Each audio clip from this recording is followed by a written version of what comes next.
Hello everybody, welcome back to the channel Off The Underside. Looking forward to this podcast tonight. We've got a very special guest again.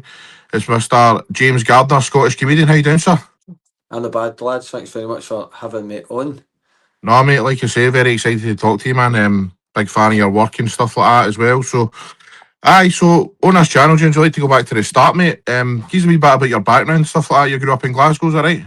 I grew up in Glasgow. I grew up in a place called Summerson, up sort of north end. Stayed there till I was 17. And then we moved to the West End when I was just coming up for 18. So I've always been sort of, I would say, in a tune. I was DJing in the tune when I was 17. Used to DJ in the place called like the Cooler Bar, the Shack, Bamboo, Cab, and all these sorts of places. And then my first job was out of uni was at Setanta doing the football. So I was an assistant producer. So I worked on the SPL, which was brilliant because I love Scottish football. I've always watched it. My dad worked in the shipyards, used to work night shift. He would always come home, put the daily record down on the kitchen table, obviously front page down, back page up.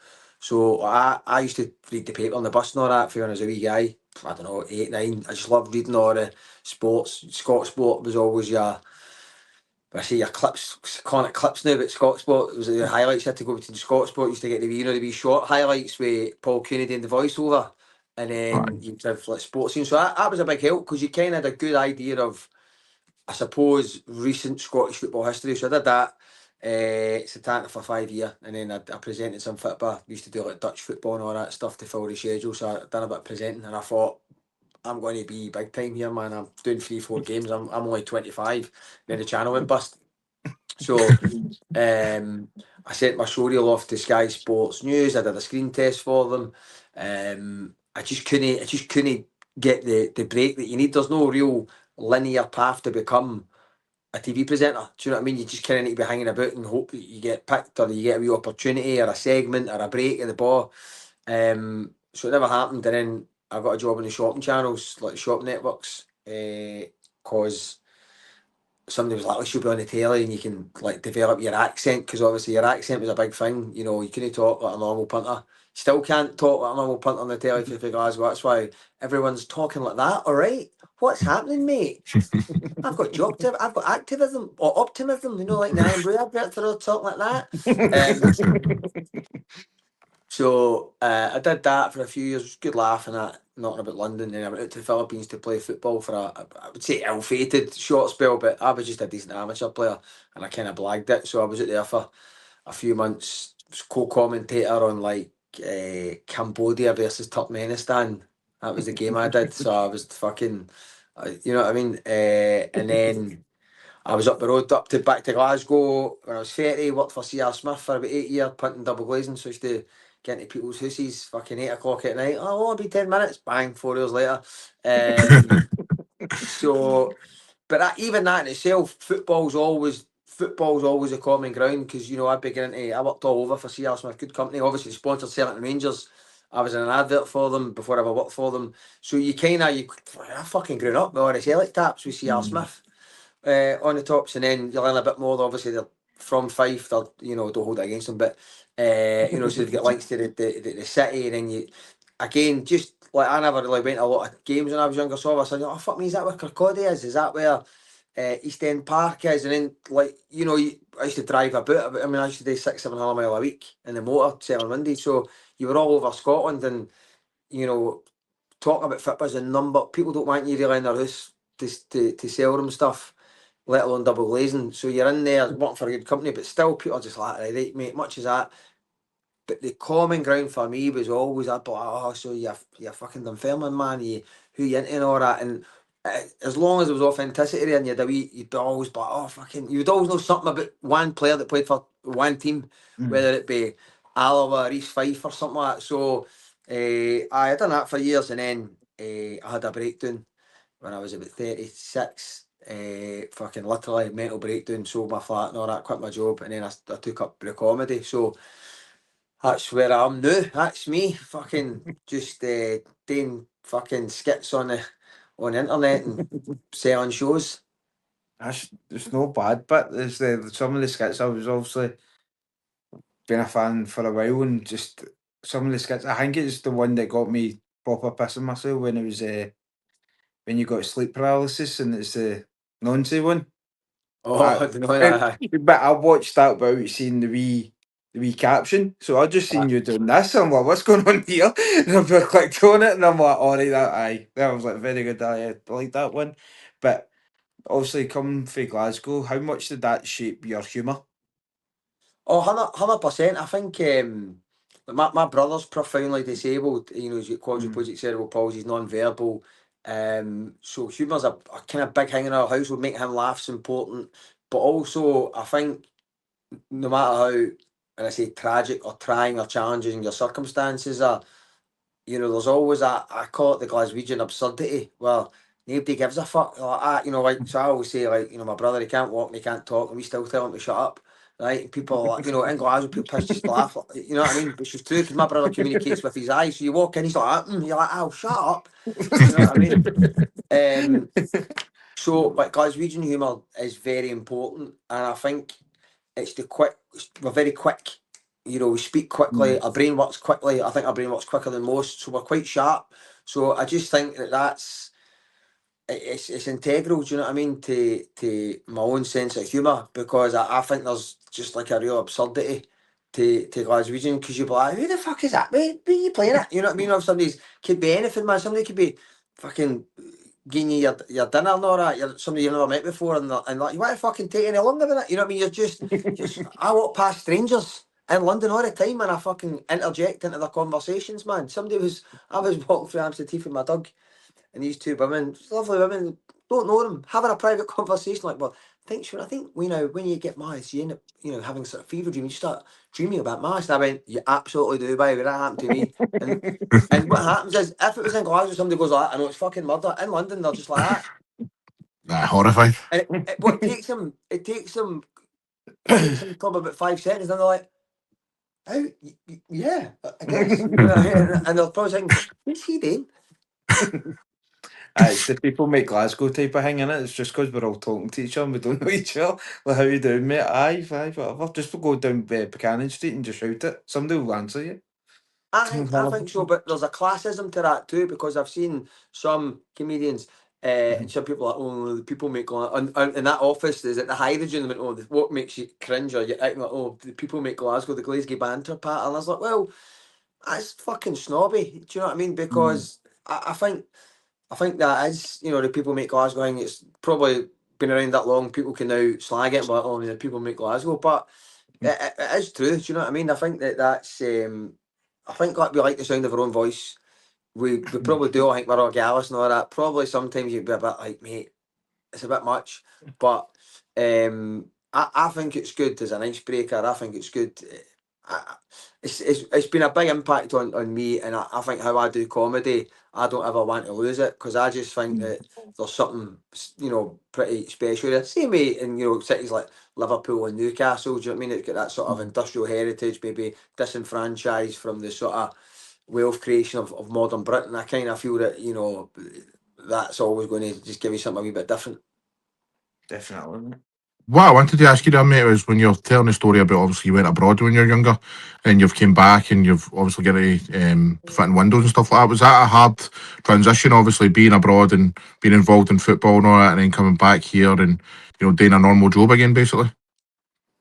Well, I know, because I've been unemployed a good few times, and you know, I don't know. You've just got to fucking go out and do something. Do you know what I mean? So like, I've always worked. Like when I was 15, I got a job in a bed and breakfast. I used to cook the breakfast, and then I would also go up and clean all the rooms, strip the beds, clean the rooms and all that. I was 15. I was getting £2.50 an hour. It was fucking cash in hand. And it was off the books, because the guy was a bit of a fly man, and that gave me my money to go up to the Archaeos Unders, and you know, it'd be cups of water. You would get 3 cups of water, and I'd put that. No, you want an iron brew? I'll get an iron brew. It was £1 back in '97. So I did that. Then obviously I worked as a glass collector when I was 16. Then I started DJ when I was 17. So I went for earning, I think it was £2.80 an hour or something like that, £3 an hour in the beer hall in 1999 to DJing in a boozer in 2000. They were giving me £50 for working for 3 years. So fucking hell. But when I was at uni, I did that. I always still DJed when I was at Setanta. When the channel went bust, I went back to DJing. I would drive my mate's van full of headphones, and I would help him set up the headphone disco. So I would also DJ, but I would also fucking like create all the headphones up. So I've always done stuff. I was unemployed in London. That was stuff. I went door to door on the fucking Abel and Cole veg boxes. I lasted fucking 2 days. I convinced him to go down. I convinced him to do the street that I lived in, and then I fucking just went into my house for a cup of tea. I fucking hated it. So I think yes. When I landed at CR Smith, I was probably I had but it was a big ego blow initially because I was going for a job as a commission only double glazing salesman, and I was like, I used to DJ up between. I've worked in the telly. I've been on telly. All right, so shopping channels, but I've fucking been on the telly, man. Do you know what I mean? I've DJ'd in fucking South America. I've played football in the Philippines, and I'm fucking driving through my Moz motor to this interview for a double glazing job. And then actually, for that spell of my life, it was brilliant, and they're a great company, and it was the making of me in so many ways. But it definitely was. But I think for me, I'm dead enthusiastic. I just get fucking caught up in it. Do you know what I mean? And I just could let Windows consume my life. Like even my girlfriend now, who's like, I know so much about Windows because that's all you fucking talk about. She walks past something about Windows. But I used to sell conservatory roofs as well. And I'm like, that's a flat roof. Don't touch a flat roof. Never lose it. Never lose it. It's always there. But see your background in DJing and obviously being on the telly, do you think that helped you transition into the stand up easier because you're used to like stages and all that sort of stuff? Definitely, 100%. I think I'm a very confident performer, and it's funny. The more you learn about yourself, like I am obviously a fucking really anxious person. I'm a big worrier. I'm insecure about a lot of things. Confidence is an act. I mean, it is an act. And it's should be people go, oh, you need to train every day, and you just get used to going to the gym every day. I'm used to being confident every day, but it is an act. But it definitely has helped 100% because I kind of know how to go out and sort of head up and look composed as it were, and like that's half the battle. People come along with you because they go, ah, he fucking knows what he's doing. Do you know what I mean? So it's definitely helped me. But I think it's helped me just in general for comedy because there's a lot of comedians out there who are sensational, far better and far more talented than I will ever be, but they've been comedians since they were 18, 19. So they're kind of like, for me, top of the game, technically wise, do you know what I mean?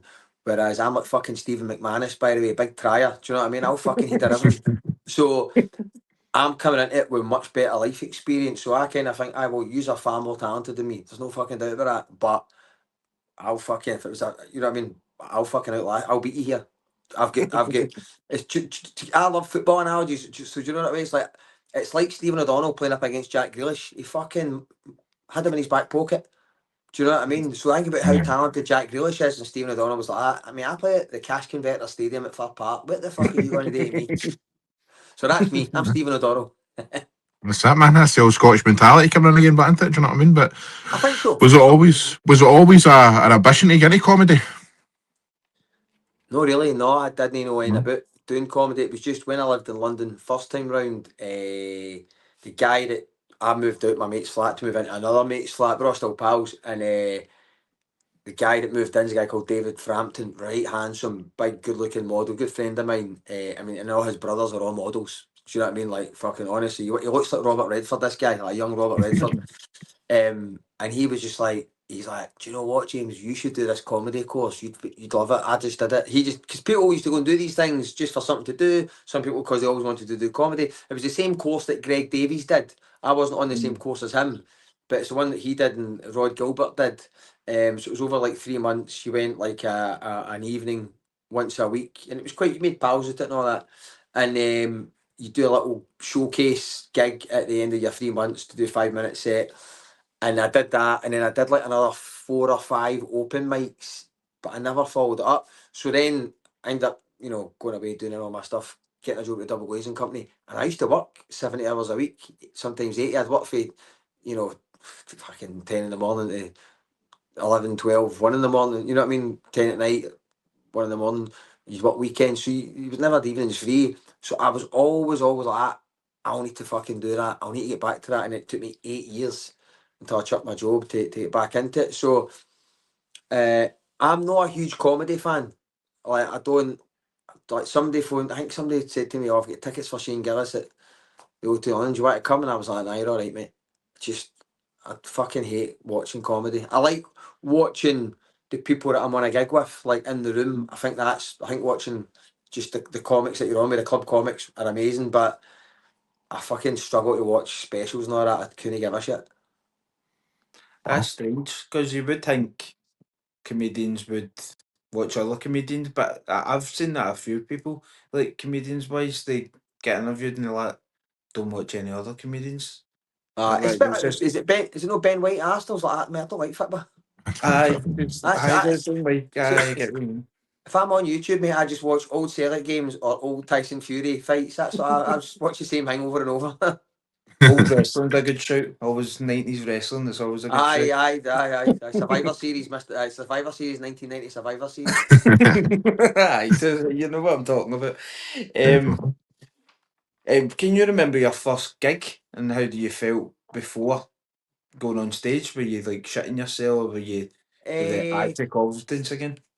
it's funny because like my first, I would need to say my first gig was like my second start at comedy, 2019. Because like obviously I was doing it in London, you were doing it as part of a course, so you were kind of baby stepped all the way through. I think, as I said, yeah, I worked as a TV presenter, so I wasn't, and I'd worked as a DJ. I'd done all these gigs, university gigs. We'd be on the mic all the time, so I wasn't bothered about that. But I think my first proper gig, I say proper, was I'd quit my job. I'd moved in with my pal, and I didn't even know where to start. But I saw that there was like an open mic at the Park Bar in Paisley Road West. Mm. You Like know, Roundel Boozer, that one. aye, and it's got the room down the stairs, and Aye. it was called Sister Petra's Sunday School or something like that. And I went along, and I did. Yeah, you can do 10 minutes in sort of Scotland, in London and all that. So it was a 5 or a 7 in Scotland, so you can do 10. So I went up, and it was probably shite. But at the time you think I'm fucking brilliant at this. Do you know what I mean? And I got laughs and all that. But obviously, you look back now, you think, I was just laughs for other comedians who are dead enthusiastic, and a few people there. But that was the first time I did it. Sunday night, I did sort of 10 minutes, and then all of a sudden you start meeting other people, and they're like, oh, there's another gig that happens on a Wednesday. Come to that, and then that's how you start finding your way around the sort of the bottom rung. That's like you doing the lower league stuff. Do you know what I mean? Somebody's like, right, there's a gig on a Wednesday. I'll add you to the group, and then you go to that gig, and it's the same people, and then all of a sudden you sort of kind of build your own wee community. See, your comedy writing, has that changed over the years, and how is it? Do you sit, for a day or whatever and just try and think of ideas, or is it just something that comes to you now and again, you jot it down or whatever? It's funny because I think when it's like anything else, like when you start, maybe you're a wee bit more formal in your writing process, because there are techniques to write jokes, there's structures to jokes, there's different ways to deliver them. There's pull back and reveals, there's the rule of three, there's subverting. So there are kind of techniques you write down.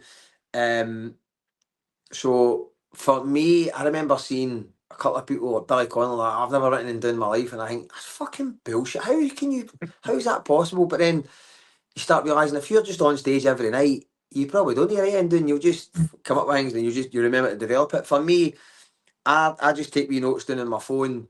Sometimes I'll sit with a pen and paper because I think that's when your brain comes up with things. I think when you're on your phone, you don't come up with the same stuff. But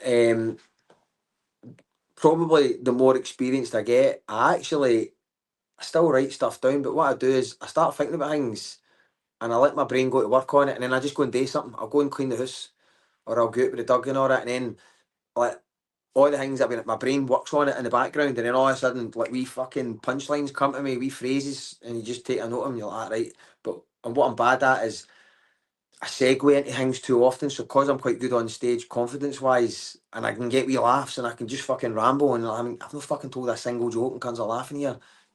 I need to get back to the joke. So like I did a work in progress, and basically I think really just I compiled all the wee fucking notes. So it'll just say things on my phone, and then I wrote some jokes. Other things I just fancied a bit on stage. But the real work that I'm meant to do, which I'm not as good at doing, is now if I watch them back, I can go, aye, that's funny in the room because I've come up with a wee funny, it's a concept. Like I started talking about self-catering holidays and cuts for howling because I was like, the fucking young team, they'll never know. All inclusive this, all inclusive that. I says, we used to have to go self-catering. You used to have to take food in your suitcase abroad, taking cornflakes to Spain and all that. Cunts for howling because it's funny, but there's not a single joke in that. I've not put a single joke in, right? So the hard work now is to actually, because I've got all the stuff there, but it's to actually sit back and watch it and go, right, bang, what can you fucking write out of that? And the writing's just to be a bit more repetitive in your brain. And then I'll go on stage and remember half of that or three quarters of that, and then it just kind of evolves. Do you know what I mean? So each time you get up, you go, all right. Or you, it's basically like watching, must be like when Brendan Rodgers used to sit down with the boys now doing his analysis. You can see in hindsight, listen, you should have fucking tucked in there, but you don't know that at the time. So it's kind of a bit like that. But I have to say as well, I've also done a bit of research on you. Like, you got 30 million views on your, is it your TikTok or is it your Instagram? I don't know what it is combined. I think combined I must be well there about 60 million now. I think That's wild, man. That's wild. That's incredible. Like, do you feel like, is that some sort of achievement, or is that just something in the background? You're like, oh, that's quite nice. It's nice, but I mean, it Aye. doesn't. When I say it doesn't really get you much, it's just everyone's getting views now. I think it's good. I think it's pretty good for a Scottish creator because again, or Scottish comedian, because like you think there's a lot of boys maybe that come from London or Essex and they've got 3 times the amount of followers or views that they get, and you think, I know, but there's 16 million people in London. There's only fucking 5 million people in Scotland. So I think comparatively, I think that's quite good. But I think there's a bit of snobbery still. The same way they view the SPL, the same way they view our politics. It's kind of a bit like, oh, so I see all these comedians getting fucking brand deals and companies want to sponsor them, and then, like, I think there's like, these kind of talent agencies doing here are just like, can't stand jokes about fucking Celtic and Rangers. I don't know what that is. Do you know what I mean? They're a bit like that. Oh no, you know what I mean? But I was going to ask, do you feel boxed in because of the material that you're doing on social media, like it's Celtic and Rangers or just Scottish football in general? Do you think people just assume, oh, that's all he does? Obviously, you're making more jokes about everything else. do you know what? I kind of don't give a fuck, if that makes sense. There's a bit of that Scottish defiance where I probably, we say I don't give a fuck. I probably do. That's why I'm kind of probably being a bit aggressive. I don't give a fuck.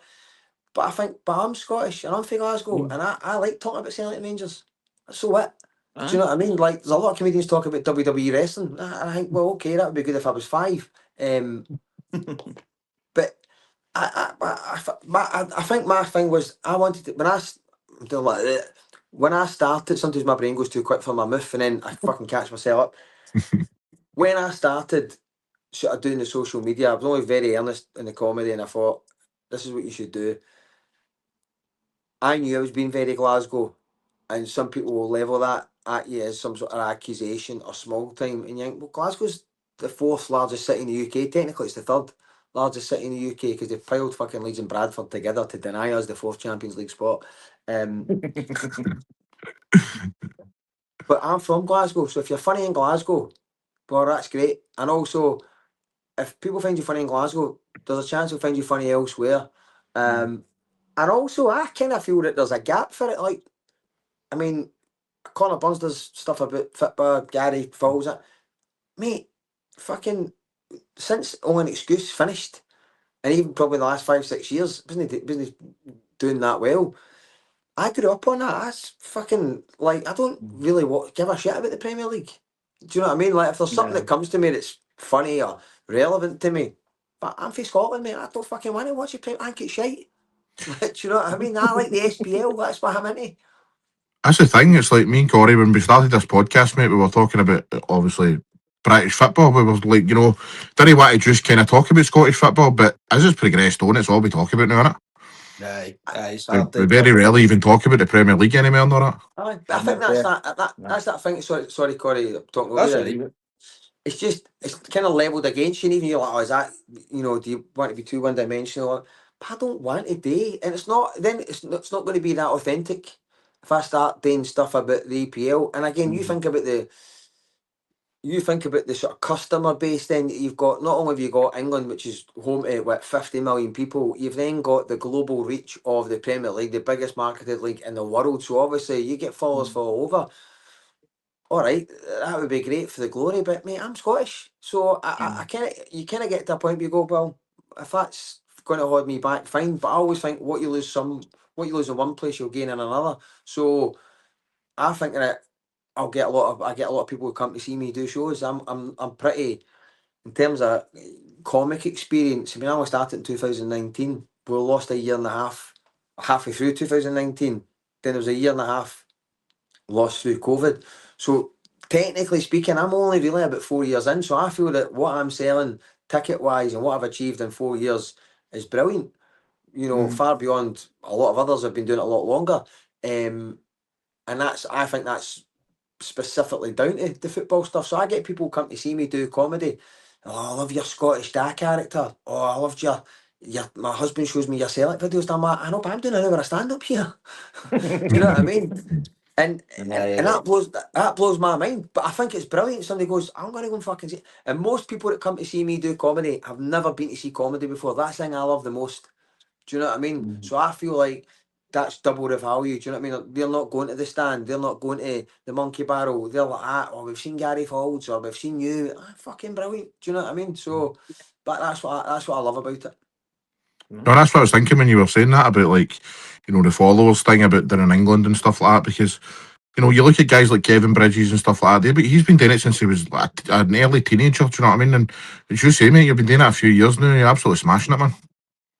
I appreciate Right. that, and I think that's. I think you know if you were just successful in Glasgow alone, you could make a good living that way. I'd be fucking delighted with that. I could just fucking go up the road once a month, do gigs and come back down. It's fucking great. Do you know what I mean? And then you just go, could I maybe sneak on Falkirk?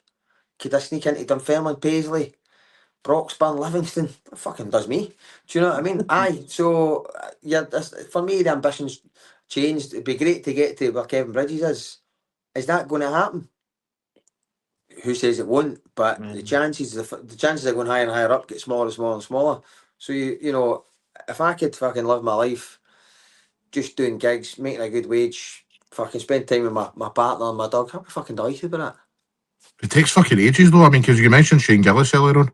Like I remember hearing an interview with him. I said this on another podcast about how he said that he fucking travelled up and down for years and years playing dumps and nobody was laughing and all this, and he was just like, you know what, fuck it, I'm enjoying it myself, and just kept doing it and doing it. But he didn't get fucking noticed until about maybe 10, 15 years into his career. You know what I I mean? don't think there's an overnight success almost in anything. I think that's the narrative that sells papers and social media clips. Everyone wants to think nobody comes from nowhere, really. I don't think so. When you look at everyone, you kind of go, they've been at it for years. Look at Paul Black. He kind of looked like an overnight sensation. And you look into it, and he'd been making content and skits for the BBC Social and BBC Scotland, and he'd stuff on YouTube. So nobody just comes from nowhere. Someone's always, you scratch below the surface and you go, no, mate, they've been going for a while. So, I think just this, again, I love the sort of journeyman footballer sort of stories. You know what I mean? I'm like Jamie Vardy. You know what I mean? Fucking knocking around the lower leagues, man. Bang! I'll be fucking playing for Cremonese when I'm 40. You will, mate. You will definitely. But I know you don't really. You were saying that you don't really enjoy watching comedy. But is there any comedians out there that you watch from a professional point of view? You try and see how they operate. I think whenever I'm on gigs with people and I watch them, somebody always kind of, when I say somebody always blows my mind, you always learn from someone. So we did a gig at the Old Hag and the Angel in London. And Mike Rice was on. I've never gigged with him before, and he was brilliant. But what I took from him was just like, oh, he was a bit silly and all that. Maybe I could be a wee bit silly. Do you know what I mean? And he's getting a lot of laughs just for being fucking, by moving his body about. And he's like, oh, and he's been a bit silly and childish. You go, fucking great. Maybe I could do a bit of that. I think Connor Burns is amazing. I've gigged him a couple of times, but actually, when you watch his stuff, he's like an out and out comedian. I look at him and I just think that's a comedian, man. Like he can take any subject, pick the fucking bit of it that he doesn't believe in, make a brilliant bit out of it, and come back away and you go, that's fair play, mate. I never saw that. Do you know what I mean? And the comedian that I have liked, I mean, I love like the guys at the Fringe. Like there's a guy called Darius. I was gonna say Darius Dinesh. That's not his name. What's Darius called? His name's it's fucking just Darius, right? He's for London. What's his Instagram handle? Person of interest or something like that. Darius Showjoy. But anyway, he's fucking brilliant. He's done it at the Fringe.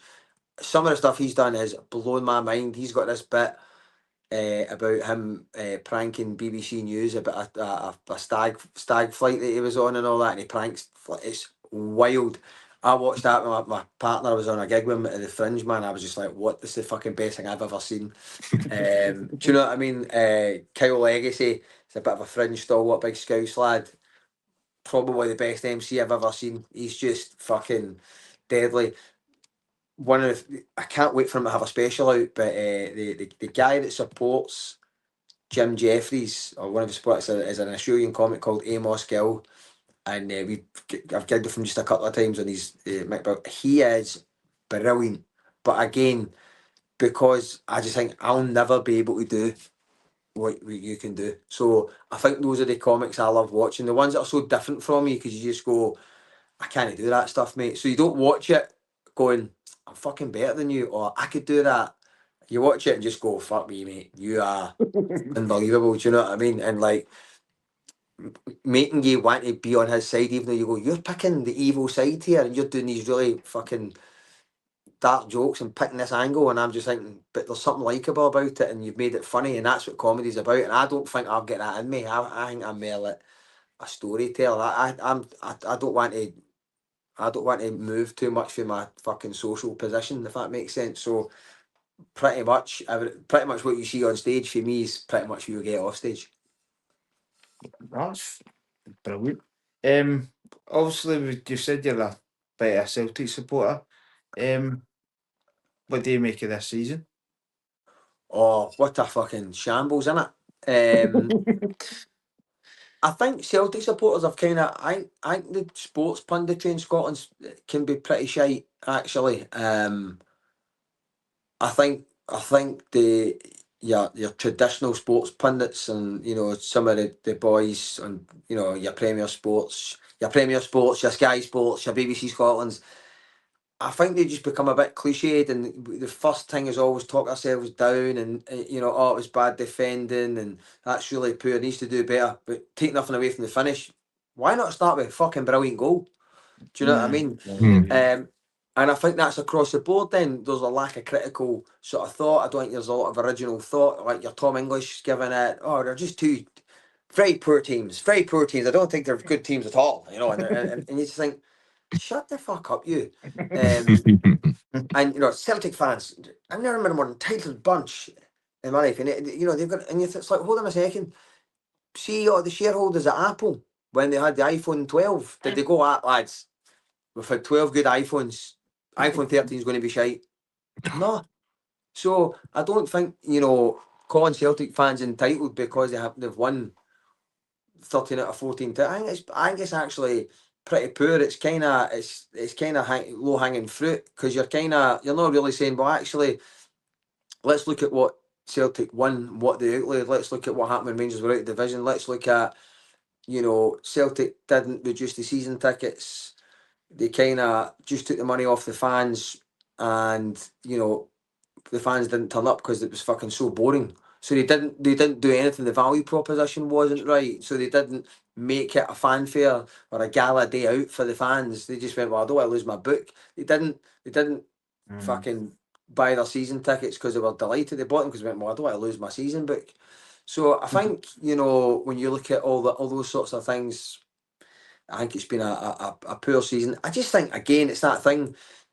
Where's the accountability through media channels and stuff like that? I don't think that's there anymore. I think that's the problem. Like 20, 30 years ago, you had to have a relationship with journalists, because if a player wanted it, you'd need to, the agent would be like, listen, we'll plant the story with fucking Keevans or such and such, and it'll break. Don't get that anymore. Player just goes on and puts on a cryptic quote on his Instagram.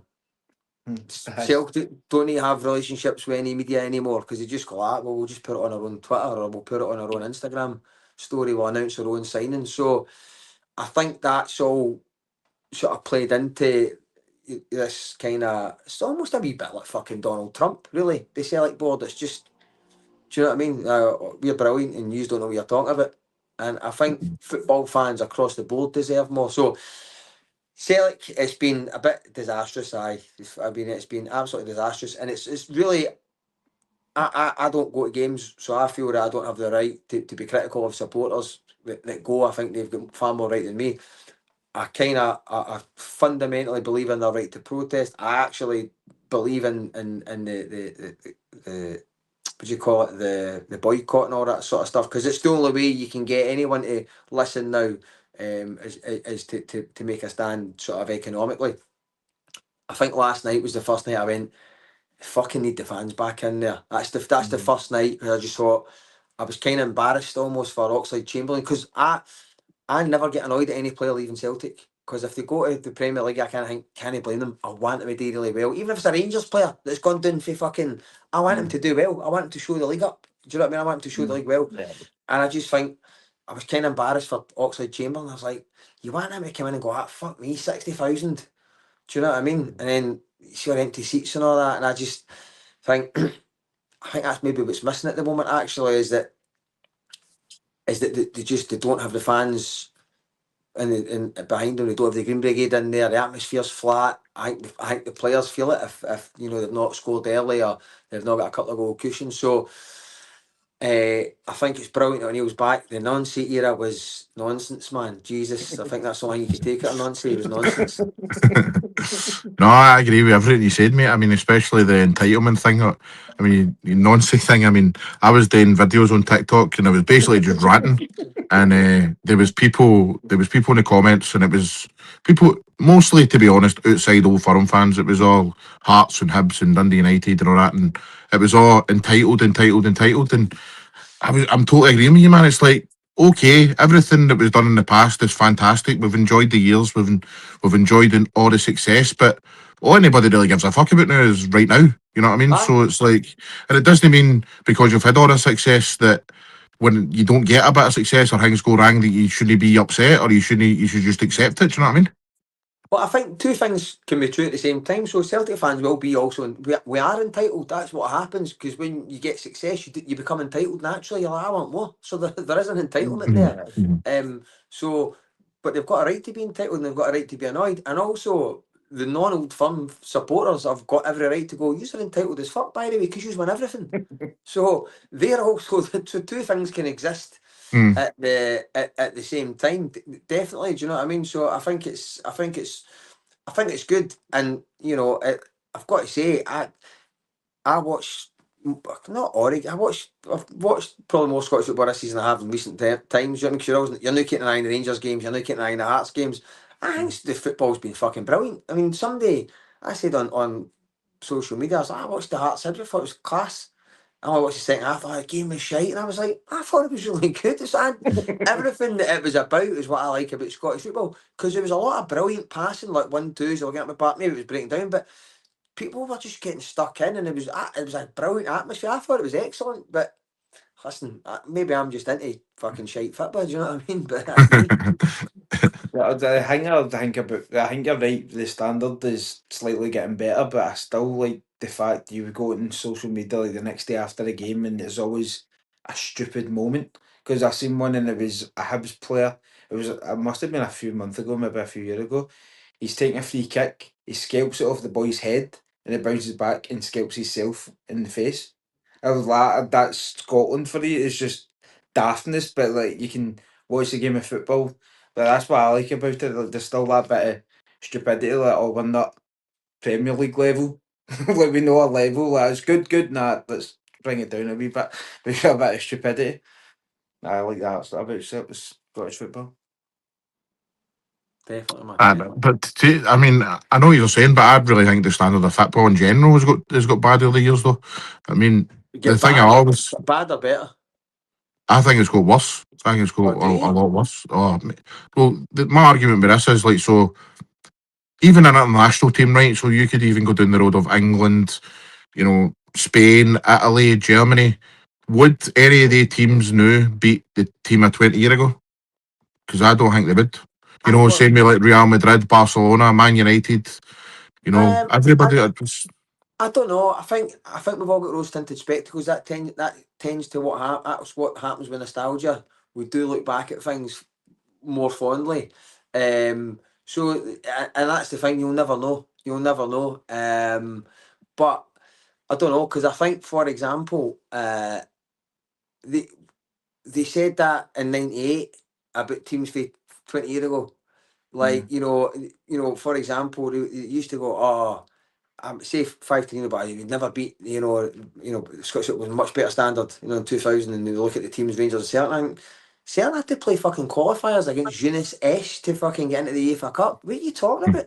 So, like, Davey, we never use the word. I think Stuart Lovell said world class about a save recently. It's the only commentator I've heard say anything's world class. We've not used the term world class to describe our own action since Davy Provan for Sky Sports. He said it about, and I can only remember Celtic games, but he said about Lubo Moravcik scored a goal. He's like, oh, that's world class. Touches of David Beckham's about that for a free kick he scored at Motherwell. He said world class about a Lubo goal at Easter Road.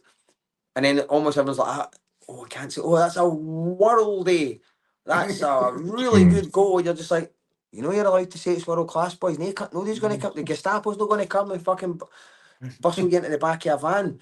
So they would be saying that era in '98 was better. Celtic get fucking pumped out the UEFA Cup by Hamburg. And '98 after the season that they won the 9 in a row. So people always say the last era was better. I don't know. I think, for example, football's changed and it's going through this phase of passing, and I think the long ball's going to come back in now. I quite like the fact you see McGregor now pings it up forward, and we look Celtic look a bit more dangerous just by fucking getting it up quicker. But I think, for example, that Celtic game against Leipzig was the best in my lifetime I've ever seen Celtic play. Ever. I went to all the Champions League games under O'Neill and the UEFA Cup run, and we never dominated a team like ever. We dominated in a kind of different way where we bullied and bulldozed teams. Do you know what I mean? Like fucking, you could launch it up to Sutton, you'd hold it in, you don't last. And I think we battered Leon 2-0. I think that was maybe Celtic's best game. But even then, Leon had fucking spells in the pitch. I think the way that we played against Leipzig, I was like, I've never seen a Scottish team play like that. We played like a European team. So I don't know. The way we played that night, I think fucking they could have given anyone a game of the last 20 years. Do you know what I mean? But again, It's the best I've seen live because I was at that game and I just thought this isn't what I'm used to watching Celtic in Champions League. it Usually was I'm it was just gutted usually. they played like Europeans because we didn't have any big bruisers. Whereas like under O'Neill, probably the most successful team of recent times, Sutton, Hartson, Baldy. Do you know what I mean? Like, you think about Bobo Baldy. For me, Psychopath. he's been the best Celtic. He's been the best Celtic centre half since Paul Elliott, in my opinion. I mean, he was renowned throughout Europe. No matter what you thought him, like people did shit themselves. They'd be like, "Oh, fucking hell!" Do you know what I mean? And like his mad recovery tackles were off. I mean, don't get me wrong. You gave him the ball in front of him, you're like, Bobo, just nah, do you know get what I mean? shot Couldn't tackle you standing up, but fucking hell, he choose to run after him. Oh my at. god. Bobo's So, going to get you. That was the best chant. It was just louder and louder. You did see the but player fit themselves. but that's what I mean. But then, like, could they all play with the ball the way they play now? No. I don't think Big Fucking Bobo Greg would do Taylor well and right all now, that. man. No, that's what I mean. Nah. Red So, cards galore. Valid aye. fucking. Aye, Big aye. time. But I agree with the shambles. But in a way, it's a kind of good thing you see Hearts kind of breaking the mould. If you're a neutral, obviously I'm hating to see it, but in a neutral sense, you can kind of see, oh, it's quite good that it's not a 2-horse race, it's a 3-horse race, and it's like twists and turns. Like last night, it was at a point that I thought Celtic are only going to get a draw out of this. I feel like the Aye. title's officially over. I stopped Then watching we it. came and won. Then Stephen Mills does us a I favour know. and for Well, Park. It was brilliant. well, I watched the Celtic game in the first half. Oh, am I allowed to say that I watched the first half? Aye, well, sure. Highlights. I watched the highlights. I was in America last night, right? I watched the game in America. I watched the game in my mind's eye. No, and I was like, blew them away first 20 minutes. I thought, here's best we played under O'Neill. It's going to be 3-4, and then I went like, oh, it's just going to become a snore fest. Stuck the Sopranos on because we were rewatching the Sopranos. Well, my missus will watch the Sopranos. And it went one each, and I was like, fucking, I'm checking the phone every 2 minutes. So I think, fuck's sake. And then you just start shutting down, didn't you? Just start to just get it. I don't care about football anymore. I'm just going to shut everything down because that's it. And I was like, fucking Rangers, why up the fucking bastards, man? Fuck's sake, mother of the class. How they always right? So I was in that state of mind, and my mate just sent me the wee emoji for the ox, didn't he? Just sent me an ox emoji, and I was like, right. And then I was like, fucking hell, brilliant. And then obviously, because you've won it, straight back to fucking first part. I had the Rangers game on. I'm like, saying to my master, mate, we should have equalised. And then all of a sudden you're going, maybe they could win it. You know what I mean? Like Aye. you become greedy for it again. I think it genuinely is brilliant for Hearts. I want them to keep winning. I can say this because I can't influence the outcome. I want Hearts to win it. My head, obviously, when we play Hearts, I will never want anyone to win it apart from Celtic. When we play Rangers, I will never want anyone to win apart from Celtic. I would like Hearts to win it. If anyone was going to win it, it'd be great if Hearts could win it. Obviously, I want Celtic to win it, but if Hearts could win it, what a fucking achievement it would be for Scottish football. And also, I think it would provide the necessary reset or fucking hard look inwards for Celtic and Rangers, because one of them's going to have to finish third. So I think not winning it could be one of the best things that could happen. But you would never choose it. You know what I mean? You know they say that you learn more in defeat than you do in victory, but you never want to get beat to find that lesson out. Aye. So if that makes sense, some people, but what is he fucking talking about? Obviously, I want Celtic to win the league, but what's going to be better for the Scottish game? Fucking Hearts winning it, innit? Really, or even if they take it, and that's the thing. You get to a point once it goes down to the last couple of games, and it could be anyone. It could be Rangers. Could be fucking, you know what I mean? You could finish third and be like, what? You know what I mean? It's just so, but it would be brilliant. But again, even now we're talking it down. I see that Rangers have been so poor this season. What? You wouldn't say that in any other fucking league? Come on, only seen that in Leicester. After the dust settled over, they might go, oh well, these teams are poor. They weren't. Sky weren't going like that. Oh, they've not been great. Other teams, they've been like Leicester's a surprise team. Fucking fairy tale stuff. So, you know, for example, if McInnes takes Hearts to the league, mate, he should be in for a top 4, top 5 job in the Premiership. They'll never give him one of the jobs, but you know, you would be saying, well, why not? If a guy can do that, that's one of the greatest managerial achievements in the world. If you to do something no one else done for 40 years, come on. I would say he's an ex-Scotland manager. That's what Aye, definitely. I mean, I agree. I mean, even if Hearts don't go on and win it, the fact that we're sitting here in February and the fact that they're still top of the league is just I mean, it's obviously people down in England and that are paying a wee bit more attention, and they've done us a good turn anyway. You know what I mean? Did he not ever get interviewed for the West Brom job at one point when they were in the Premier League or in the Championship? I'm sure he got interviewed. I think it was the Championship. I think did he take charge of them actually? No, I don't think he was manager. I think he went down to Bristol City. Bristol City. He was a manager. Don't think it worked out, and he came back up here. But I think he was linked to the West Brom job for a while. Aye, listen. Again, it's that thing, isn't it? But football management now is so brutal and it's so elite. I mean, that's why I think there's really much, if any, chance of Postecoglou ever coming back, because ultimately he's like, mate, I'm an elite manager now. I've managed in the Premier League, won a trophy. You know what I mean? I'll be wanting another job. I'll be wanting another job there. I think now. Don't say that, man. That'll break my heart. I want him to come up the road. So do I, but I don't think he will. Nah, I no, think I don't you've see got to it. just. I think it's that thing that lure of Celtic is. I think that's the problem you see even now with players. You would always be maybe competing. If you think back to what 97, 98, 2000, 2001, even I think in 2002 or 2001, Celtic and Rangers had the fourth and fifth largest wage bills in the UK Mm. because most of your money generated at that point was still through the gate. So Celtic and Rangers always had two of the highest gates in Britain, had the highest revenues, so we could pay the highest wages. You know, we were paying. We signed the Canio from AC Milan ahead of what Chelsea and all that could offer. Do you know what I mean? Because we had the money. I think now, you know, the last maybe 10 years, we've always been competing, you know, like with Norwich, for example, teams at the bottom 3, 4 in the Premiership. Now, players are picking the Championship, top 8 clubs in the Championship because they're going, I'm on more money. And also, even if it's similar money, they're going, I know, but they're not going there. They're not going there to not do well. So they're going there on the dream that's been sold. That's saying, listen, finish in the top 6. If I can get to the playoffs, you know, there's a good chance we'll be playing in the Premier League. So a lot of them now are going, I want to play in the Premier League. I get it. So I think that's for me quite a hard thing to swallow. Do you know what I mean? That people are just like that. I see that in Rangers, aye. Cool. Getting used as a stepping stone a lot is a bit of a kick in the Yeah. stone. Like you see Van Dijk and players like that. Obviously, he was up here and you knew he was world class, but you just it still breaks it. That I know what you were saying. Like you don't grudge anyone going down there, but it still breaks your heart a wee bit. You're just like, that was a Does good player, and we just can't hold on to them anymore because of the lure of everything else.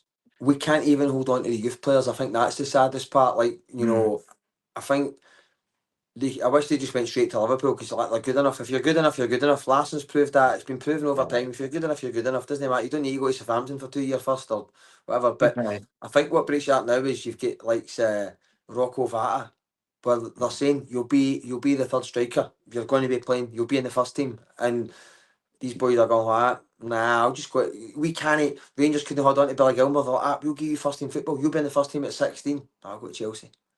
Like, you know, you had who's the boy, the centre half that went to Bayern Munich? Was it Liam Morrison or what's his name? Aye, Aye. Morrison. Can he?